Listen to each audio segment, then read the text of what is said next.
see the movement from up here. So that one I wouldn't keep. And this is just too long without any taper, right? And too stiff.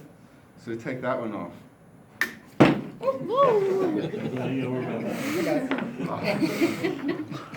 If only we had that on video. So here's an example where I'm going to leave that just like that today. I wouldn't try to trim it because there's such a great differential between this size and this size that I would feel safer letting this grow on a bit before I make a closer pruning cut than that. Now I'm down to this lower level here. And here I'm going to take the opportunity, I think, let me see. I'm going to do this first because I know that much is coming off for sure. So why did you choose to remove the branch that was going downward? I'm just curious. Your decision. This one that just came off? Yeah, there was one branch that was going downward. Right. Like looping, I think it was on the bottom. You know, these questions go better if you ask before the conversation. Okay, so it was like that. So this is the one you're talking about? Yeah. Too far out. Too long a stretch Okay. before there's a change of movement.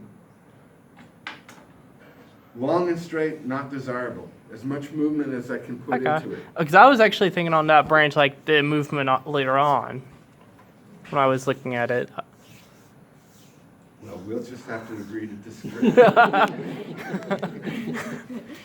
Truly, right? If you're pruning this tree, it comes out differently. Yeah. If Harold's pruning the tree, it comes out differently. Whoever is making the cuts and making the decisions determines what the ultimate tree looks like.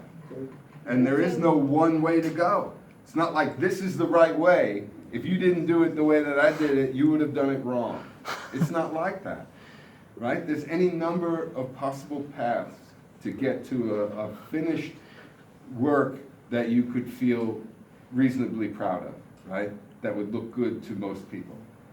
It's not just one way. Sorry. You just pruned. It looks like there's two options to grow from that. What I just pruned here. You've got two offshoots. It looks Yes. And yeah, This that does. is the more likely one, right? Come up and work back in here. And I want to prune this one shorter and cause it to break. It'll grow at least one way or the other, or possibly both. All right? And sometimes we leave something today that ultimately gets taken off. But we don't know that. Leave it for now, and you can always remove it later. Here's another example here, all right? So here's this big, strong branch coming like this, but I don't really want it doing what it's doing. I don't want development there. I want the development in closer. So this will get taken out in favor of this other one. Right? And then that one be headed back like that. What about this one here? Well, you know, on one hand, it wouldn't be bad having something come up into that space.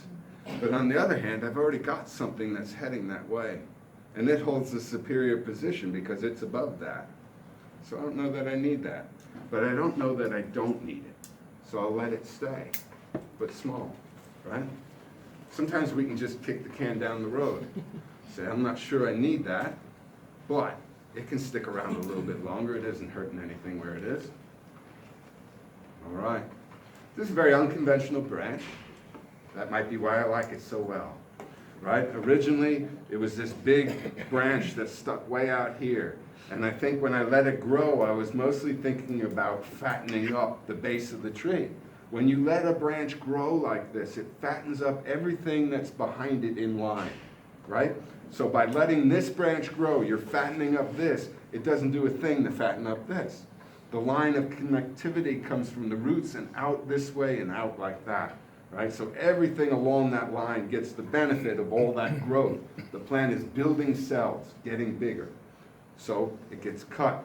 Eventually, you could have had another piece like the upright behind it. Yes, could have, if we wanted that. And sometimes that might be useful to you. You might have a design that calls for something like that. But in this case, I didn't want a long, low branch like that. So I cut back to something that was going upwards, right? And then use the guy wire to pull it. That's why it has that bend in it like that. And then it got pruned right there, and another part grew, and then it got cut real short right there, and another part grew. And so this creates this kind of deal here. Now some people are going to look at that and say, I don't like that. That looks clunky. You know, that just looks like a big knuckle or something. It's, you know, it's not appealing. Well, if it were your tree, then you would cut that off. But I like that a lot. I'm not sure I need this.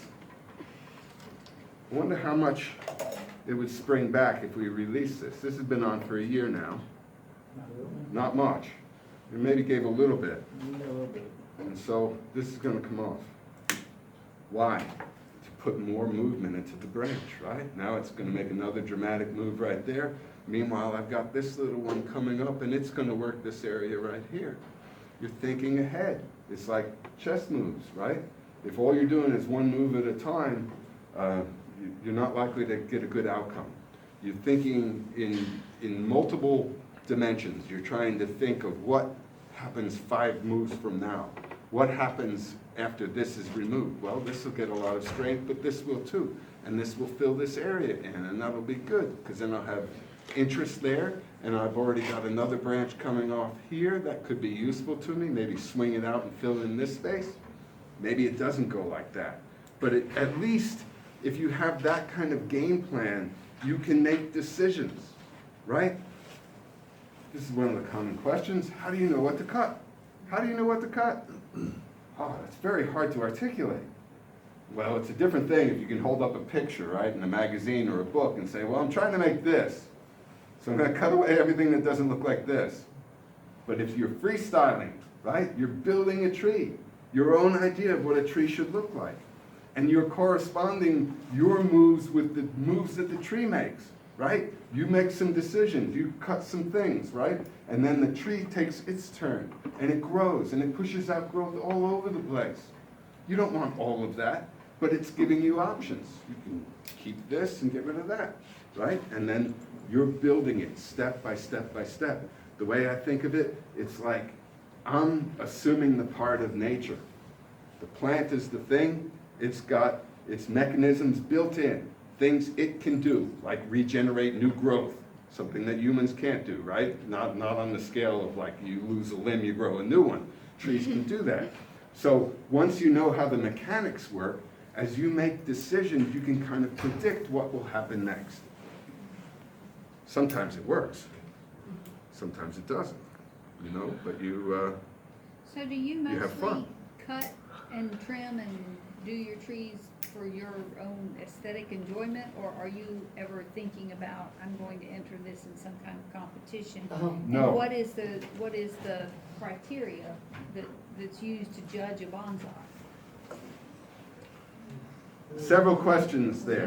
Yeah. All right? So, one, I don't own any trees at all, personally, not one. Oh, Any tree I work on, it belongs to a student or it belongs to the Arboretum, right? So when I'm making decisions, I'm building trees for the Arboretum. This is for the Arboretum. Unless one day I decide I don't want it, and then it'll go on the auction block. And then the money will go to the Arboretum. It's not mine.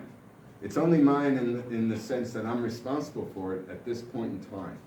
And because it's at this stage of development, that means I'm responsible for how it's going to look, at least in the near future. As far as shows go, in my way of thinking, as somebody who runs a show, the expo, I want to see as many good trees come out to the show as possible, because that makes for a better show. There are some folks who have less inclination to show their good trees if they don't have a chance of winning an award for it. So we have awards. But to me, the awards are, I mean, they're fine. It's like a pat on the back. Hey, you know, our guest artist liked your tree best. That's great. Doesn't mean like your tree is the best tree ever or anything like that. It's just, hey, you won an award. Very good. But it should never be, in my view, the thing that drives you. Who cares if you win an award? Really. All that matters is the enjoyment you get out of doing this. and sharing it with other people. So having your tree in the show is reward enough because you're participating. You're helping your club exist by filling the bench space, right? At the state fair or wherever the show is.